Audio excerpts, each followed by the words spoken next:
Letting this disease run rampant would mean well over 1 million American deaths. But could herd immunity actually be closer than we think? An op-ed in the Wall Street Journal is noting that antibody tests may significantly underestimate the number of people who've already been infected with COVID-19.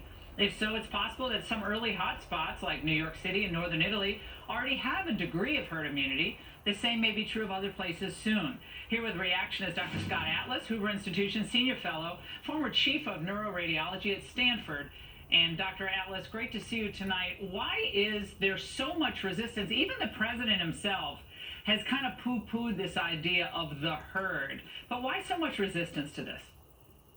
Well, thanks for having me. Well, it's because there was confusion, like many things in this COVID-19 in the beginning, when everyone assumed that you could only have immunity from antibodies. And we see that the antibody testing has ranged from, say, 4% in parts of the U.S. all the way up to 21% in New York City. But what's not been said, and now it's coming out more, is that there are other ways to be immune. First of all, the antibody tests are not completely sensitive. Even Sloan Kettering had a study saying that about a third of patients had antibodies that weren't detected. But more importantly, there's something called T-cell immunity. And this is sort of very important, actually, just coming out, a study from Karolinska in Sweden that estimates that about 2 times the number of people with antibody immunity have T-cell immunity. So, for instance, in New York City, which was the hotbed for the world, we see that there were 21% of people tested positive for antibodies, and if there are another 40% of people with T-cell immunity, that is about the number of 60% that people talked about for conferring herd immunity. And it's sort of interesting if you look at the cases that are arising in parts of the U.S., most of which actually correlates more to the protest marches than to any reopening.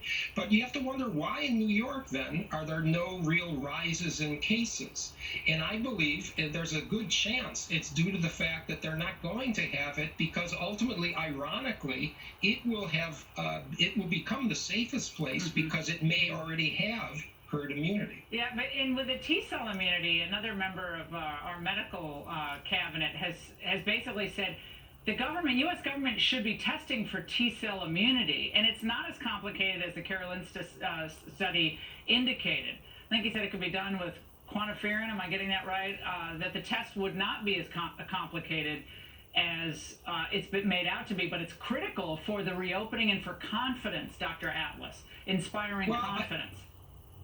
I think confidence, that's true, but I think that there's more value in inspiring confidence by knowing and stating the facts very succinctly.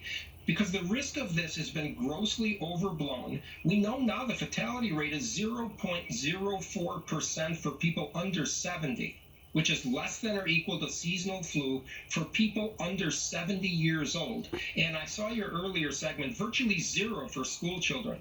When you when you give the facts and state them succinctly, I think that the public understands the logic. And so I really hate to tie opening to some sort of testing. I think that would be a big mistake. There's no reason for that. You know, the facts are as the facts are. It's hard, though, when you have experts with big degrees who won't state the facts or who are denying the facts. That's what's very difficult about it. And they say, listen to the science. You just stated the science as we know it now. Dr. Atlas, come back soon. Wonderful to see you. Okay. And